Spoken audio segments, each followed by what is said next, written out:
भागवत पुराण की जय। कृष्णं नारायणं वन्दे कृष्णं वन्दे ब्रजप्रियं कृष्णं द्वैपायनं वन्दे कृष्णं वन्दे पृथासुतं सच्चिदानन्दरूपाय विश्वोपत्यादिहेतवे त्रैतापविनाशाय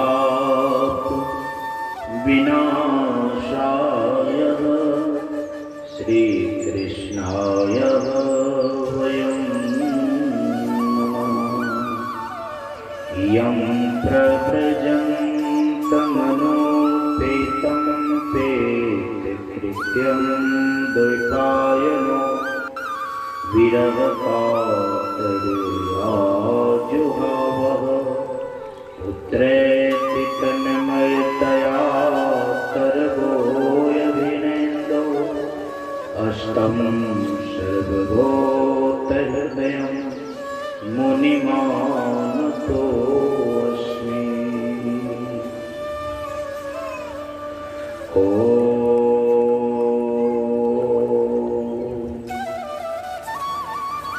कथा में आए हुए हमारे भक्तजन सबके चरणों में नमन। विस्तारक यंत्र के द्वारा जहाँ तक आवाज जा रही है नमन करते हुए निवेदन करता हूँ सब लोग कथा में आए, कथा को श्रवण करें, कथा के अमृतमयी वचनों को श्रवण कर जीवन को सफल और विमल बनाए। बोलिए प्रेम से वृंदावन बिहारी लाल की जय।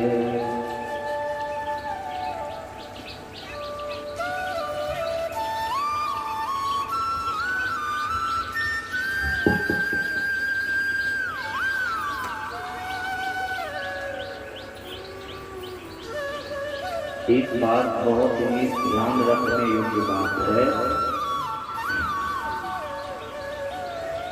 हम लोग जो भी कर्म करते हैं उस कर्म में इतनी शक्ति है कि आप जहां कहीं भी रहेंगे आपको खींच लाएगा अपने पास। चाहे आप कितना छिपने का प्रयास करें, चाहे आप दूर भाग जाएं,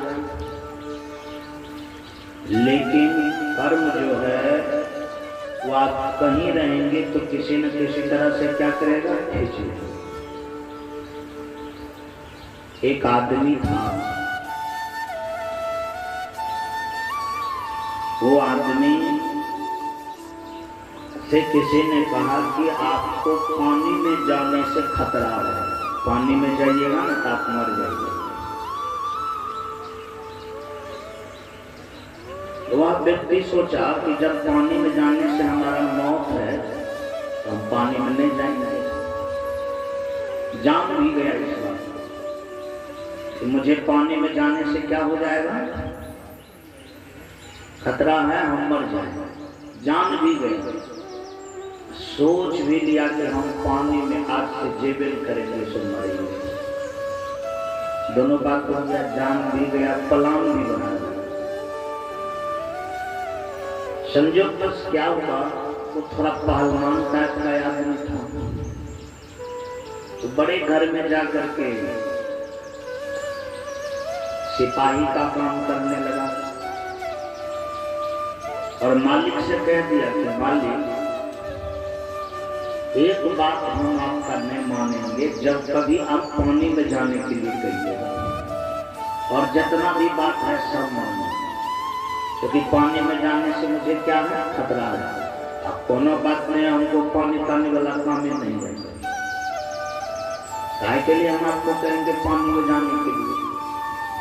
आपको फल वाला ही काम करना है, ऊंचा पर ही रहना है, सब दिन घर द्वार में रहना है, देख रेख करना है, खेत जाना है। और इधर जो है जल वाला कोई साधन भी नहीं है, नदी भी नहीं है, तो आपको जाने की जरूरत पड़ेगा। हमारा जो भी जमीन जगह है उस बीच में कोई भी नदी नाला नहीं पड़ता। सिपाही का अति उत्तम है, रहने लगा।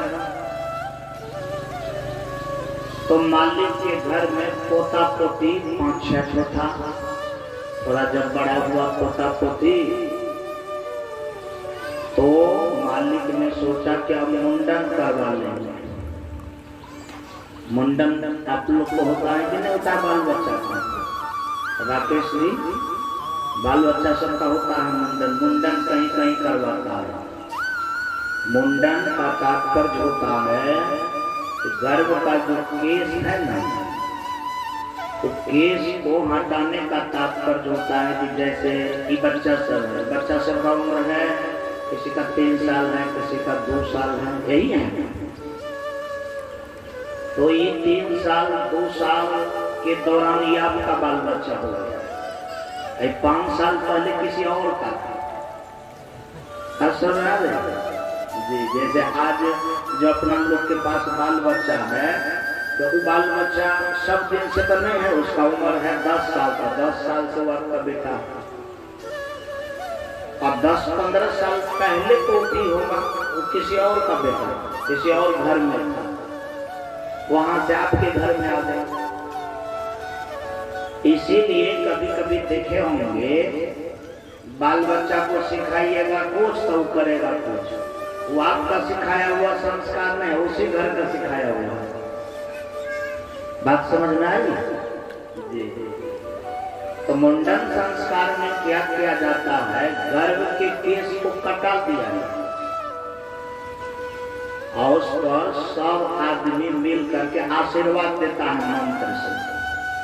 बस समझ आ रही है कि इनके कपार में जो पहले का जो संस्कार है उस घर वाला, ये संस्कार खत्म हो जाए, हमारा घर वाला जो संस्कार है इसके कपार में क्या हो घुस जाए, ताकि ये हमरे अनुसार हो। बस समझ आ रही है? यानी पूर्व के संस्कार को हटा दे, नया संस्कार भर दे। ये प्रवृत्ति का नाम मुंडन संस्कार है। आप लोग को भी कभी कभी आशीर्वाद देने का मौका मिलेगा, या कोई आदमी जैसे नाती सबका, नतनी सबका, या ममेरा फुफेरा बहुत खानदान में मुंडन होगा तो आप लोग को निमंत्रण देगा। तो मुंडन के समय में आशीर्वाद देने के लिए आप सब लोग को बुलाते हैं।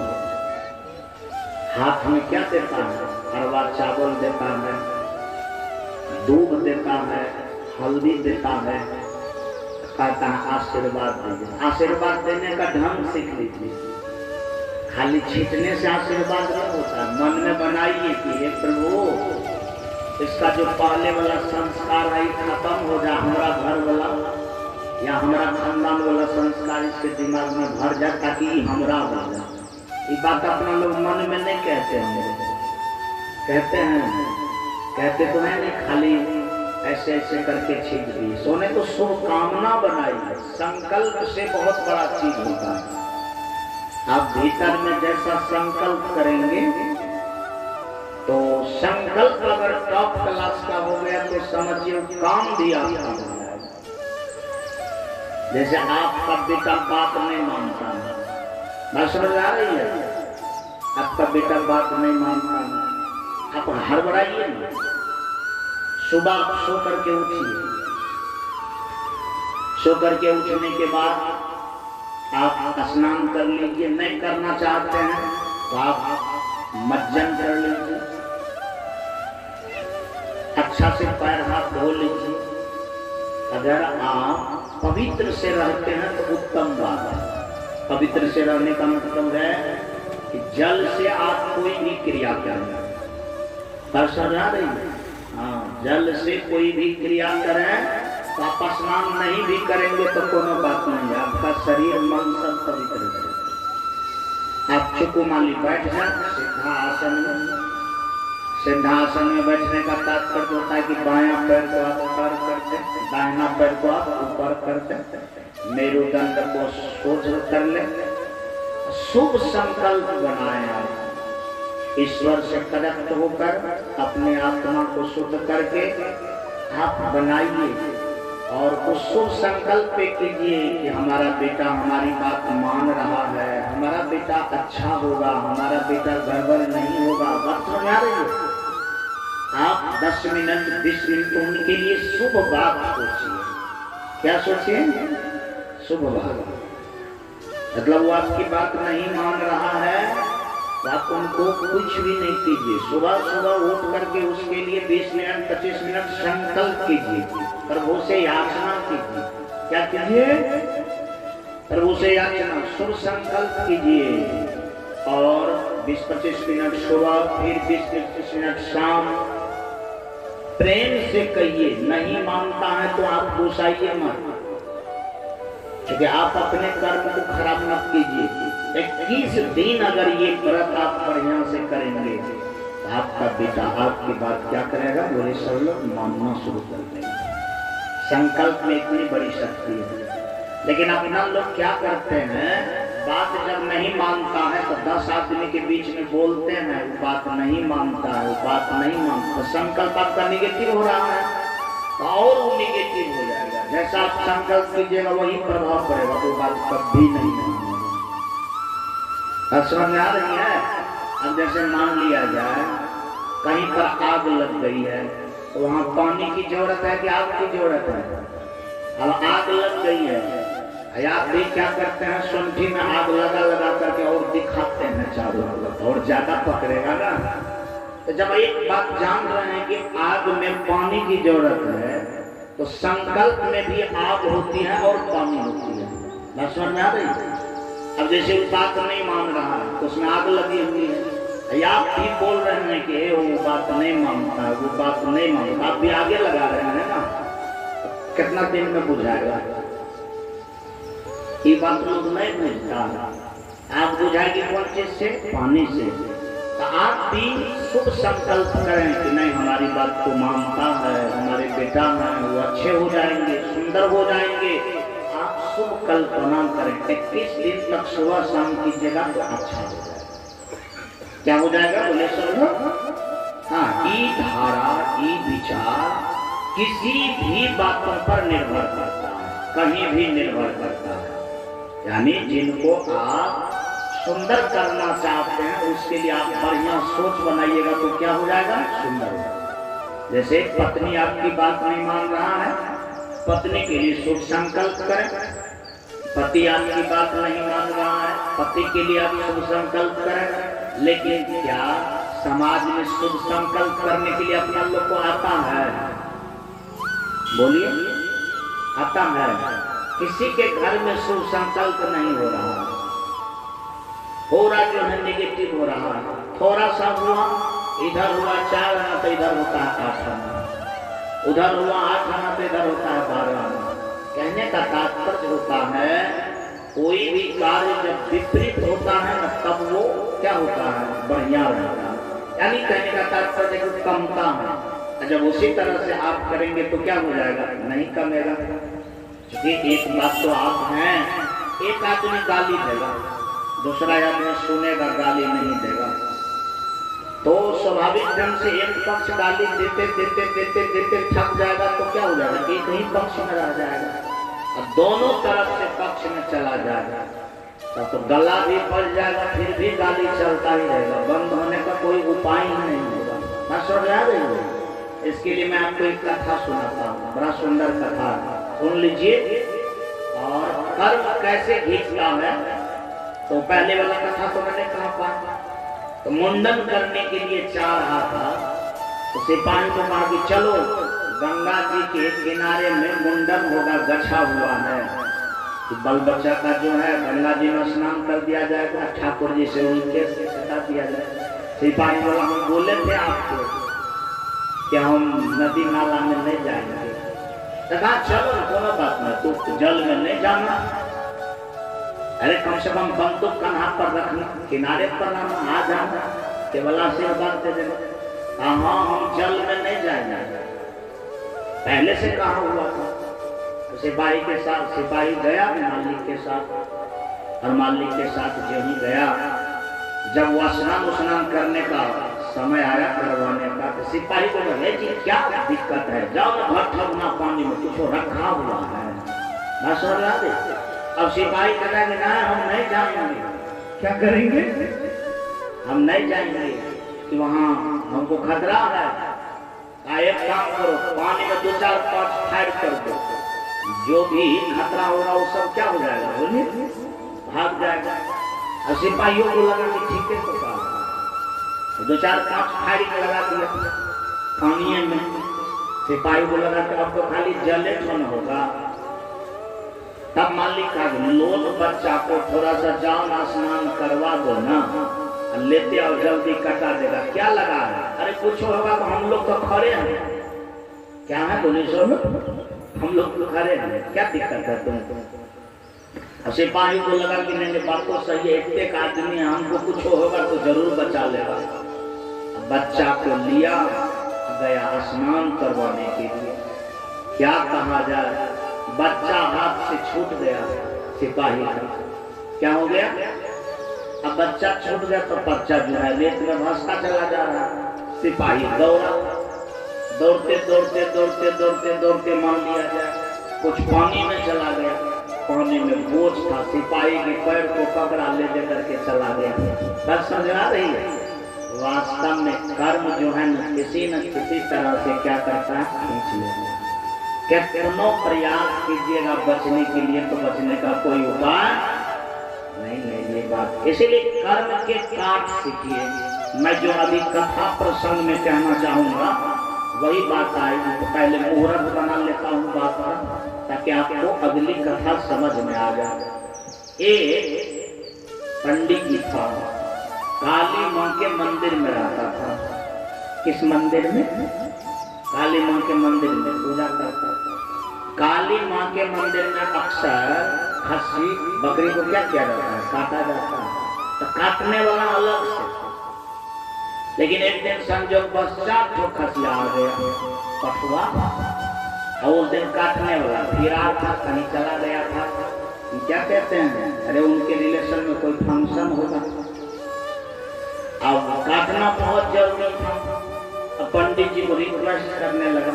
अब पंडित जी सोचा काटने वाला नहीं, आज हम ही काट देते हैं। क्या करते हैं, तलवार लिया उसको काट लिया।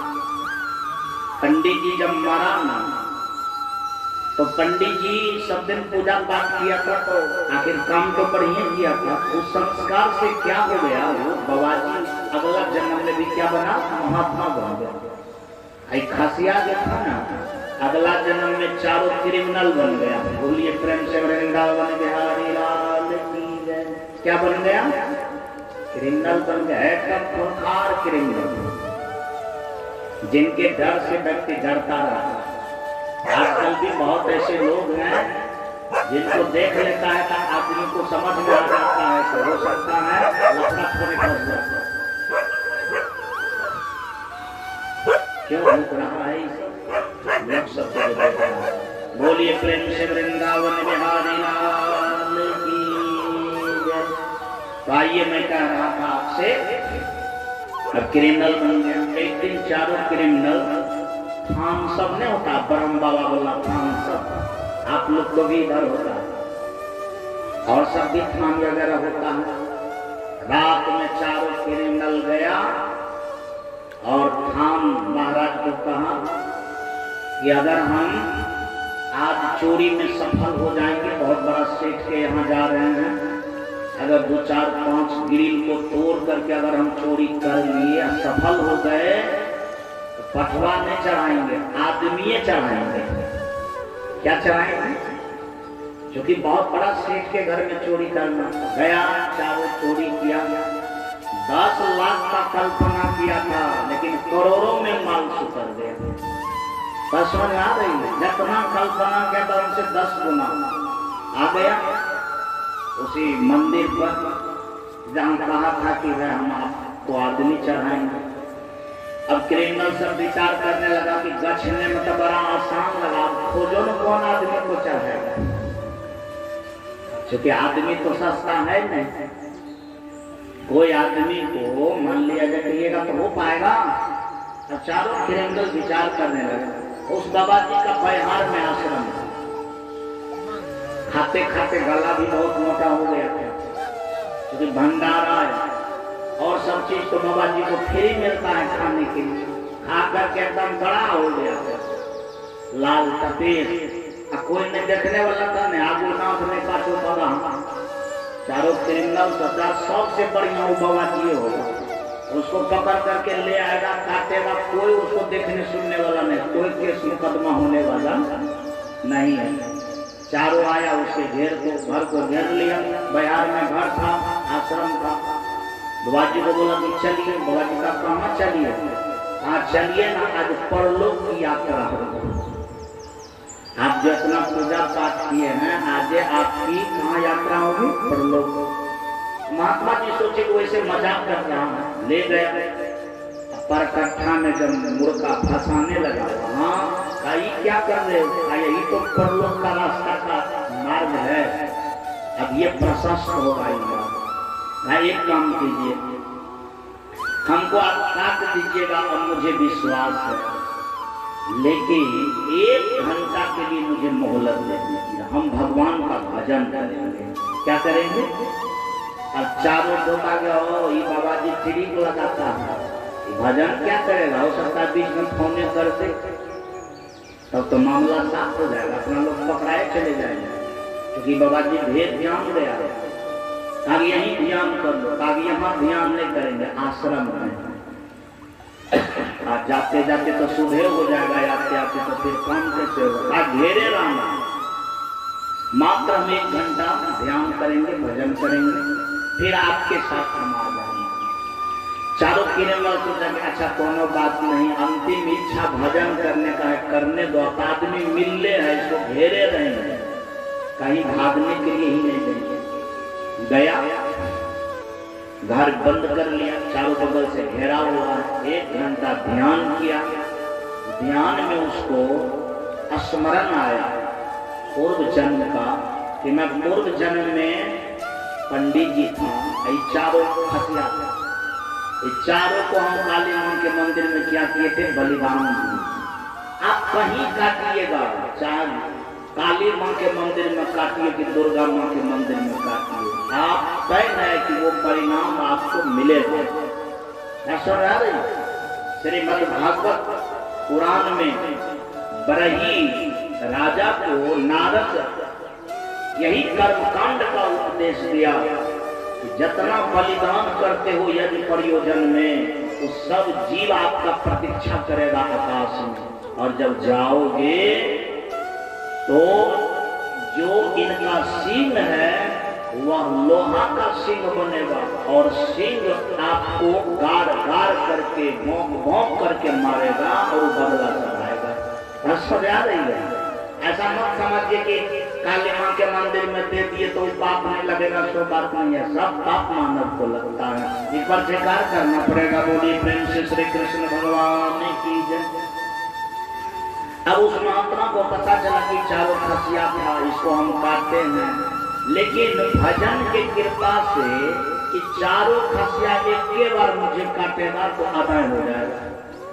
अगर हम भजन नहीं करते तो चारों खसिया बारी बारी से काटता तो मुझे 4 बार कटना पड़ता। अब की बार एक बार में मेरा क्या है? रिहाई है। समझ में आ गई? तो बड़ी खुशी हुआ कि 4 बार कटने के बजाय अगर एक बार कटना पड़ेगा तो कम से कम 3 बार का राहत मिला ना। खुशी से महात्मा जी निकला, उनसे कहा कि चलो। और सब क्रिमिनल सब सोचा कि बाबा जी कभी रो रहा है, अभी देखते हैं हंस रहा है, लगता है कोनो बात है। क्या है? कोनो बात है। अब क्रिमिनल सब सोचा ये बात को पूछ लेना जरूरी है, हंस क्यों रहा है महात्मा? कि आपको तो पता है कि हम कटने के लिए आएंगे, तो हंस क्यों रहे हैं? महात्मा जी बोला ये तो कर नहीं जान भी बात, ये हमारा पर्सनल बात है, ये सब बात तुम लोग नहीं जान रहे। चलो तुम्हारा जो काम है सो करना। माने कहना पड़ेगा क्या बात। तब जो है महात्मा जी यही बात बोला कि पूर्व जन्म में हम पंडित जी थे और तुम लोग पटवा बन करके आया है, चारों को एक के दिन काटे थे, तो हमको 4 बार कटना था। कितना कटना था?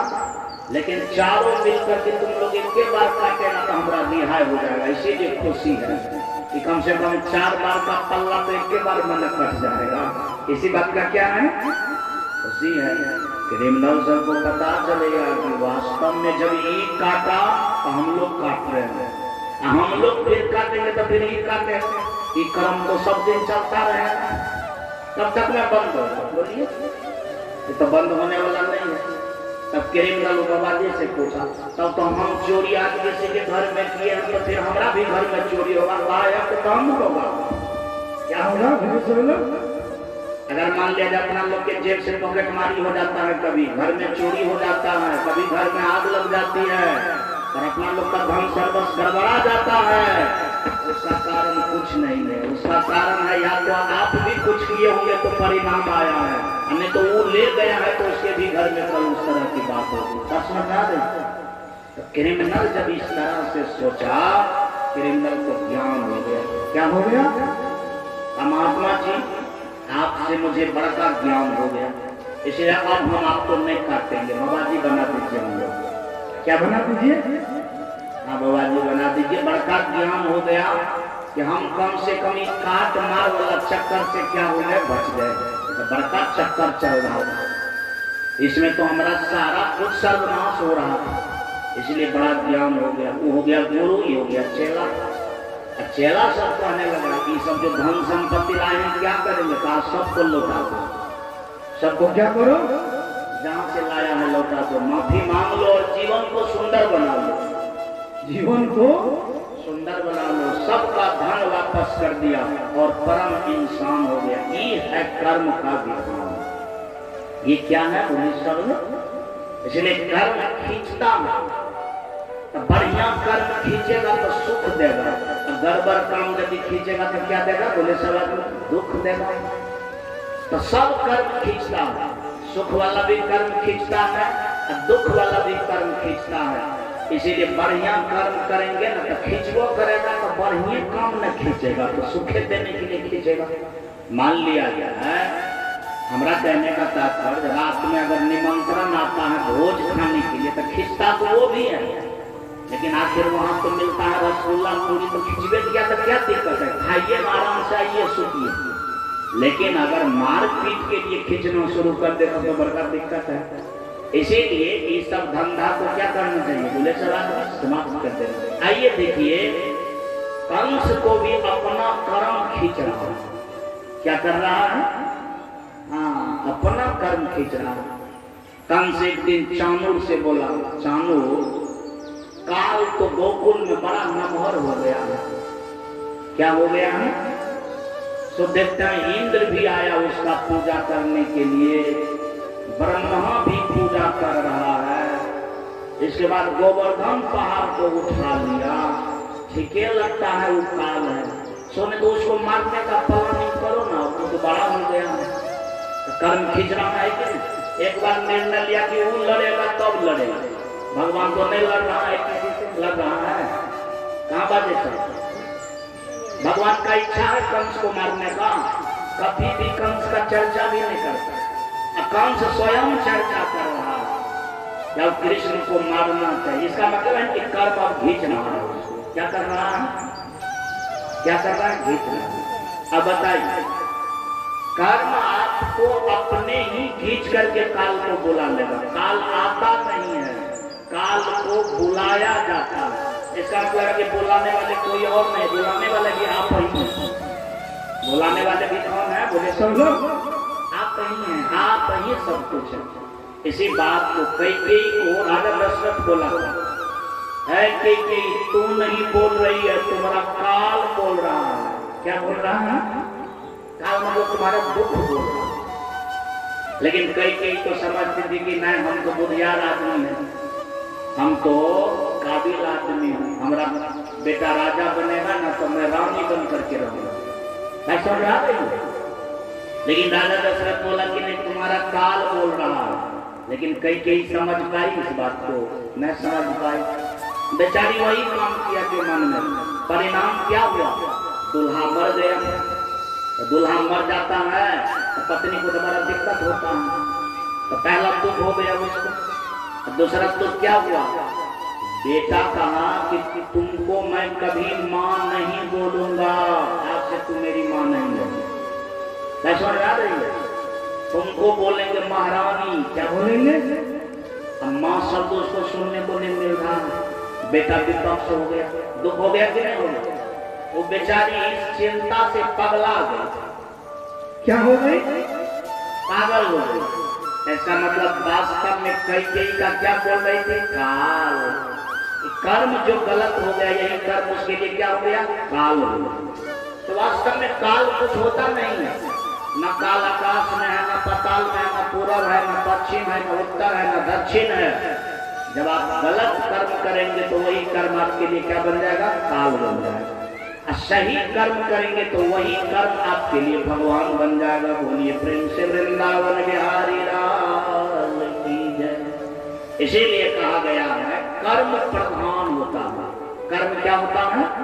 प्रधान माने बाजू सवाल, प्रधान माने भले मुख्य। कर्म के ही अनुसार सबको चलना पड़ता है। तो जब कर्म प्रधान हो गया तो भगवान 2 नंबर में हो गया। सब आदमी बात गया। यदि कर्म प्रधान 1 नंबर हुआ तो सब चीज तो 2 नंबर 3 नंबर में होगा। भगवान भी क्या हो गया? 2 नंबर में या 3 नंबर में, जय नंबर में रहने का होगा रहेगा। कर्म क्या हो गया? 1 नंबर। तो हम पूछते हैं भगवान नहीं मिले तो नहीं मिले। अगर कर्म अच्छा कर लिए तो भगवान से अपना लोग को क्या मतलब? कहाँ बात है? तब तो कोनो मतलब नहीं है। तब तो भगवानों से बढ़िया चीज मिल गया। अरे 1 नंबर चीज मतलब भगवान 2 नंबर का चीज है, कर्म 1 नंबर का चीज है। हम कर्म को सुंदर बना लिए तो हमारा भगवान से की जरूरत है? भगवान का आवे कहते तो हमने आवे कहते तो नहीं है। बात समझ में आ रही है? इसी बात को शास्त्र में बड़ा सुंदर ढंग से लिखा गया है कि सबरी अपने कर्म को 1 नंबर बनाए। गुरु कहा ना, तो गुरु की बात पर विश्वास कर लिया कि भगवान देते तो ये देते। मतलब गुरु के अनुसार कर्म क्या किया? 1 नंबर किया। बात समझ आ रही?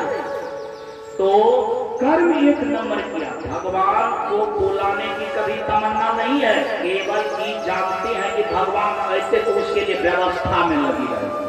बात समझ आ रही? भगवान आ गया तो 1 नंबर में कर्म बढ़िया था, तब आया कि भगवान आया तब कर्म बढ़िया हुआ। बोले सर कर्म 1 नंबर था तो कर्म 1 नंबर हुआ, भगवान 2 नंबर हुआ। समझ में आ रही? तो भगवान मिलेगा कि नहीं मिलेगा इसमें संदेह है, लेकिन हम अच्छा कर्म कर सकते हैं, इसमें कोनो संदेह है? बाजू सब लोग आप अच्छा काम कर सकते हैं, इसमें कोई संदेह है? आपके सोच पर निर्भर करेगा। आज से हम गलत नहीं करेंगे, आज से हम सही करेंगे। समझ में आ रही है? इसमें तो कोई दिक्कत नहीं है, इसमें तो किसी का सहयोग की जरूरत नहीं है। भगवान मिलेगा कि नहीं मिलेगा इसकी चिंता छोड़ दीजिए। चिंता इस बात का कीजिए कि मेरा कर्म अभी से सही हो रहा है कि नहीं हो रहा है। हम भी चिंता करेंगे कि मैं जो मंच पर बोल रहा हूँ ये अच्छी बात है कि नहीं है। बस इतना ही ध्यान रखना। अगर अच्छी बात होगी, सही बात होगी, समझ की बात होगी तो अच्छा ही होगा, और यदि गड़बड़ बात होगा तो वास्तव में अच्छा होने वाला। बस समझ रहा है? तो इसका मतलब है कि कर्म में शक्ति होता है खींचने का, और आपको कर्म खींच लेगा। और राम और लक्ष्मण सीता को भी कर्म खींच लिया।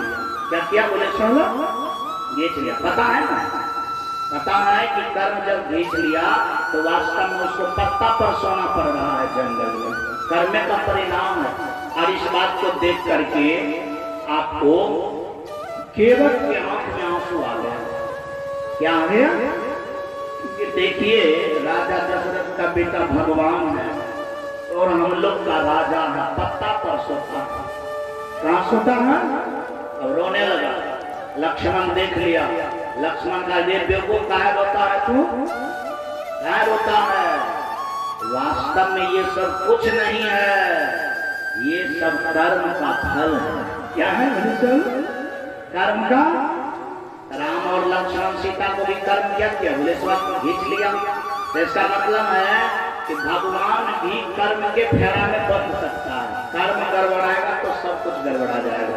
इसलिए एक नंबर में ही बात को ठीक कर लेना। मैं एक विधान देता हूँ आप सब लोग।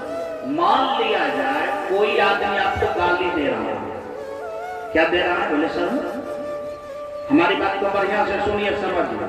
कोई आदमी एनीबॉडी आपको गाली दे रहा है, इसका मतलब है कि वो अपने कर्म को क्या कर रहा है? बोले सर खराब कर रहा है।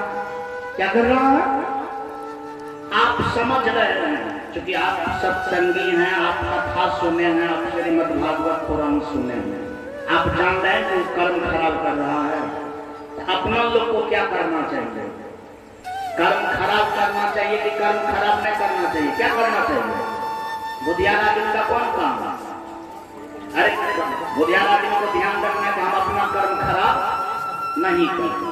तो हम लोग उनको गाली क्या करेंगे? बोले सर नहीं देंगे, ना ऊपर से देंगे ना भीतर से देंगे। हम लोग ये ध्यान रखेंगे कि नहीं वो अपना कर्म खराब कर रहा है ना, तो हम अपना कर्म खराब नहीं करेंगे, क्योंकि हम बुद्धियान आदमी। क्या हूँ? बोले सब लोग बुद्धियान आदमी। आप क्या रहेंगे? चुप रहेंगे। आप क्या रहेंगे? तो यदि चुप रहेंगे तो आप अपने कर्म को अच्छा ही बना करके रखेंगे। वो आदमी अपना कर्म खराब कर लिया, जीत किसका हुआ? राकेश बात है। अरे जीत तो उसी का हुआ कि जो आदमी चुप रहा, ना अंदर से गाली दिया था बाहर से गाली, वो शक्तिशाली रह गया। यानी वास्तव में वो अपने कर्म को खराब नहीं किया, उन्होंने अपना कर्म को खराब कर लिया। अब बताइए, ये बात को जब पूछ जाएंगे तब नहीं बात सीख पाएंगे। और यदि नहीं पूछे तब क्या करेंगे? ये सोचेगा कि यदि वो एक गाली दिया तो हम उसको क्या करेंगे? दो देंगे, तो हम बलशाली हो जाएंगे। तो मान लिया कि वो एक ठो दिया गाली, आपने दो ठो दिया, तो वो थोड़ा सा खराब किया अपने कर्म को, आप दुगना कर लिए। क्या कर लिए? बोले चलो मान लिया जब वो 3 ठो गाली दिया, आपने क्या किया? 6 ठो गाली दिया, क्या ठो दे दिया? वो तो एक बार खराब किया, आपने क्या किया? दुगना खराब कर दिया। क्या किया? दुगना खराब कर। अब मैं एक बात आप लोग से पूछना चाह रहा हूँ, यदि दुगना खराब कर ले तो जीत किसका हुआ? आपका हुआ कि उसका हुआ? तो फिर भी उसका हो गया। आपका तो कर्म बेसी खराब हो गया, आप तो डिमोशन में चले गए। तो वास्तव में जो इस विधि को जान लेगा वो आदमी क्या करेगा? क्या करेगा? तो इसका मतलब है कि चुप रहना बलशाली आदमी का काम है, और गाली देना कमजोर आदमी का काम है। क्या करना है? गाली देना कमजोर आदमी का काम। इसका मतलब है कि उसको पता नहीं है कि ये करने से क्या हो रहा है। अगर ये पता हो जाए, इसी का नाम ज्ञान है। इसी का नाम क्या है? ज्ञान है। इसी का नाम सोच है, इसी का नाम विचार। इसी का नाम क्या है? मुझे समझ। इसी बात को किसी ने बड़ा सुंदर कहा, करहु विचार तो सब दुख जाई। विचार करने से सब दुख क्या हो जाता है? मुझे समझ में समाप्त हो जाता है। तो विचार करने का ढंग आएगा तब न समाप्त होगा। अगर विचार करने का लूर आएगा तब न समाप्त होगा। दो अब विचार करने के लिए नहीं आ रहा, तब क्या होगा? गजेंद्र बाबू विचारे करने के लिए नहीं आता। विचार तो यहाँ पर सब आदमी कहता है कि नहीं हम विचारवान हैं। यदि इस तरह से सोचने के लिए नहीं आता है तो विचारवान की गिनती में नहीं हुआ। तो कितना प्रतिशत आदमी बढ़िया विचार कर रहा है? किसको आता है विचार करने के लिए? अगर ये थर्मामीटर सटा के सबके माथा में ऐसे करके, तो थर्मामीटर का पारा क्या बतलाएगा? आप बताइए, क्या बतलाएगा? ये विचारवान है? मैं बताएगा विचारवान है। सब सोचेगा कि को विचारवान नहीं है। ये विचार करने के लिए यदि सीख लीजिएगा तो वास्तव में अपना लोग का दुख क्या हो जाएगा? बोले समझ में भाग जाएगा। ये है विचार। इसी बात को किसी ने कहा कि करहु विचार तो सब दुख जाई। विचार करने से लगता है कि ठीक है सब दुख क्या हो जाएगा? बोले सब भाग जाएगा। अब देखिए मैं आप लोग से प्रश्न पूछ रहा हूँ, ये बात समझ करके देखने का चीज है कि खाली याद करने का चीज है? ये समझ करके देख लीजिए कि वास्तव में ऐना चुट्टा यदि भीड़ते न तो स्पीकर बोला हुआ समझा रही है। उसी तरह से इसमें से ये बात जाएगा ना तो ये फल मिल जाएगा आपको। ये बात देखने का चीज है। ये बात क्या है? देखने का चीज है। अगर आप यह विचार कर लेंगे तो आप यह संसार की यात्रा बढ़िया से कर लेंगे। झगड़ा झंझट में आप कर पाएंगे? झगड़ा को देखते देखते आप पार कर जाइएगा। बगल में कोई झगड़ो करता है या कुछ करता है, कुछ बोलता है या आपके ही दिशा में बोलता है तो आप चुपचाप क्या कीजिएगा? निकल जाइएगा। क्या कीजिएगा? वो अपना बेचारा फंस गया, आप निकल गए। हम पूछते हैं डूबने वाला बहादुर है कि तैर करके आगे निकलने वाला बहादुर होता है? तैर करके आगे वाला। लेकिन एक बात जान लीजिए, हाथ पैर से पानी में तैरना आसान है, लेकिन इस बात में तैरना तो बड़ा मुश्किल है ना? जिनको यह तैरने के लिए आ जाता है, समझिए वो आदमी बुधियार है। वो आदमी क्या है? बुधियार है। तो ये बुधियार वाला बात आप अपने परिवार को सबको समझाइएगा ना। अरे बेटा समझ लगा तब ना बेटा नहीं डूबता है। आपकी पत्नी, आपकी बेटी समझ लगा तब ना नहीं डूबेगा, नहीं तो डूब जाएगा। तो आपके पास में कौड़ी है निकालने वाला, जाल है निकालने वाला, डूबेगा तो डूबले रहोगा। है किसी के पास में जाल? गजेंद्र बाबू, डूबते तो थोड़ा जाल खींचे, माछ खींचे वाला जाल। ये जाल किसी के पास नहीं है। ये जाल अगर है भी तो कोई महात्मे के पास होगा। बस समझ आ रही है? यदि महात्मा से साठ गांठ हो जाएगा तो डूबल का आदमी को भी क्या करेगा? निकाल सकता है। क्या कर सकता है? अब हम एक बात आपको बताते हैं। अब महात्मा जी मान लिया जाए अपना बड़का जाल फेंक करके आपको निकाल दिया, आप ऊपर चले आए, तो कम से कम उस महात्मा के दिशा में आदमी को क्या सोचना चाहिए? क्या तुम्हें गहरा से आपको निकाल दिया। अरे संसार मछली रहता है, पानी रहती है ना, पानी में आदमी भी रहता है, इसी तरह से पानी में डूबा हुआ रहता है कि नहीं रहता? आज संसार में देखिए ना, गाँव घर जाइए ना घूमने फिरने के लिए, तो कोई एक हाथ पानी में डूब रहा है तो कोई 2 हाथ पानी में डूब रहा है, कोई 10 हाथ में है, कोई अनंत हाथ में है। बस बात आ रही है। और वहां से अपना लोग को निकलना है, यह काम महात्मा भी करते हैं। क्या करते हैं? तो उसके बदला में 5 बार प्रणाम कर लीजिएगा बाबा जी में, तो क्या दिक्कत होगा? तो दिक्कत होगा। वास्तव में महात्मा के पास जब लोग आता है और महात्मा के जब चरण के पास आता है तो क्या हो जाता है? डूबा हुआ व्यक्ति भी क्या हो जाता है? निकल जाता है। डूबा हुआ व्यक्ति निकल जाता है। और फिर डूबने के लिए वो जानता ही नहीं है, फिर ऊपर आ जाता है तो डूबने वाला बात क्या करता है? छोड़ देता है। इसलिए यह ज्ञान हमारे परिवार के एक एक आदमी को क्या होना चाहिए? होना चाहिए। अब आपको एक बात पूछना चाह रहा हूं। आप मकई काट रहे हैं, तो मकई काटने से ये ज्ञान पहले होना चाहिए कि बाद में? शुभ तो बाजो पहले होना चाहिए। अरे पहले हो जाएगा तब ना मकई काटते काटते झगड़ा नहीं करेगा तो नहीं डूबेगा। ये ज्ञान नहीं है, गया मकई काटने के लिए मकई खेत में डूब गया तो मकई काम देगा? तो ये चीज पहले उसको होना चाहिए। अब आपको मैं सुना रहा हूँ, पटुआ कमाने से ही ज्ञान पहले है कि पटुआ कमा लेगा तब बेचेगा तब ही ज्ञान होगा? बोली पहले होना चाहिए। पहले होगा तब ना पटुआ कमाते कमाते झगड़ा नहीं करेगा, नहीं तो झगड़ा करके डूबिए जाएगा तो पटुआ कौन काम आएगा?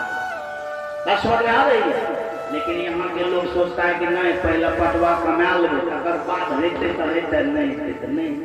बस समझ आ रही है? तब तक में क्या होता है कि पटुआ कमाते कमाते वो स्वयं डूब जाता है। पटुआ कोई काम का नहीं हो पाता है और जीवन दुख से भर जाता है। गया था 1 किलो सुख के लिए और वहां पर 10 किलो दुख जो है ना पटरे का बांध करके माथा पर उठा करके ले आया। पटुआ का दाम हुआ 100 टका, अब दुख ले आया 1000 टका का। हम कहते हैं कि ऐसा काम करने से कब तक में उसको सुख मिलेगा? कहाँ बात? अरे पटुआ कमाने से 100 टका होगा, कितना होगा? यदि झगड़ा झंझट में डूब गया तो 500 टका के दुख होते हैं। बाबा बात से 500 टका के दुख होते। राकेश बात से 100 टका चेन में आया, 1000 टका के दुख का बात पर उठा करके ले आया। इसीलिए पहले कथा इसके बाद कमल, पहले कथा इसके बाद कौन चीज? बोले सब लोग मकई। लेकिन आदमी सोचता है कि ना कथा मकइयों से कौन भाव में बिकेगा। समझ आ रही है? कथा का मूल्य व्यक्ति जानता ही नहीं है। हम एक बात पूछना चाहते हैं, कथा का अगर मूल्य जान ले तो मैं समझता हूं कि एक पंचायत में जितना संपत्ति होगा, समझ आ रही है? और अभी 2 मिनट का यदि कथा दिमाग में हट जाए तो ये कथा के सामने में सब संपत्ति क्या हो जाएगा? बोले सर फेल्योर है। इसी बात को किसी ने बड़ा सुंदर कहा कि स्वर्ग का सुख, अपवर्ग का सुख, लोक का सुख, परलोक का सुख, सत्संग का 1 सेकंड का सुख अगर होता है तो लोक परलोक का सुख कम जाता है। 1 सेकंड का सुख क्या हो जाता है? बड़ा हो जाता है। जान लो क्या ना बड़ा है। अभी पता चला कैसे बड़ा होता है। अरे इतना दिन से आप लोग इस बात को पढ़े होंगे कि हाँ भाई स्वर्ग का सुख जो है, अपवर्ग का जो सुख है, लोक परलोक का जो सुख है ना, उनसे भी बड़ा लव सत्संग का सुख ज्यादा है। लेकिन कैसे ज्यादा है इस बात को जानिए। केवल पढ़ने से ज्ञान नहीं होगा, इस बात को याद रख लीजिएगा ना, तो ज्ञान नहीं होगा, आपको विश्वास नहीं होगा। इस बात को जानना पड़ेगा कि सुख कैसे बड़ा है, वो सुख कैसे छोटा है। तो वास्तव में ये सुख इस तरह से बड़ा है। ये सुख इस तरह से क्या है? बोले सुनो, बड़ा है। इस बात को समझ गया हूँ। यदि इस बात को इस तरह से समझ लीजिएगा तो वास्तव में बहुत बड़ा निदान होगा, बहुत बड़ा जीवन का क्या हो जाएगा? निदान होगा। तो लोग क्या था, पटवा छोड़ करके कथा सुनना। हम तो कहते हैं कि बड़े से बड़े लोग जो विचारक हुआ वो तीनों लोग छोड़ करके सत्संग करता है। क्या करता है? तीनों लोग, परलोक स्वर्ग को छोड़ करके कथा सुनता है। इसीलिए कि जानने वाला जानता है एक लव सत्संग में जो सुख होता है वो सुख कहीं दूसरा जगह नहीं हो पाता। इस तरह अब आप लोग इस बात का विचार कीजिए, हर परिवार को इस क्लास में क्या करना चाहिए? भाग लेना चाहिए। क्या लेना चाहिए? अब जैसे आप लोग समझ रहे, आपके परिवार के बाल बच्चा, पुतहु, बेटा बेटी इस बात को नहीं समझ, अकेले समझ करके आप क्या कीजिएगा? घंटी बजाइएगा। मान लीजिए अकेले समझ लीजिएगा, जाइएगा घर और सब बाल बच्चा नहीं समझता, वो आपको चलने के लिए देगा, बाबा बात से चलने के लिए नहीं दे, तो अकेले सुनने से आपको फायदा नहीं हुआ। तब इस बात को कैसे सुनना चाहिए? पूरे परिवार, उलम परिवार, समझ आ रही है? जितने परिवार में सदस्य है सबको इस तरह से सुनना चाहिए। जब सब सुनेगा तो सब अवगत हो जाएगा ये बात, और जब सब अवगत हो जाएगा तो सब सबका सहयोग करेगा ये बात में, तो सब चुप्पे रहेगा। तो कोई आदमी गाली देवे नहीं करेगा, तो सब आदमी चुप्पे रहेगा, सोचेगा कि कोई बोलबे नहीं करेगा, तो सब आदमी क्या हो जाएगा? मौनी बाबा क्या हो जाएगा? इशारा से काम करेगा। एकदम आप थोड़ा सा बोलिएगा, फटाक से वो उस बात को करके दिखा देगा, क्योंकि सबको अपना अपना कर्म बढ़िया करना है। क्या करना है? कर्म बढ़िया करना है, इसीलिए कि कर्म व्यक्ति को खींचना है।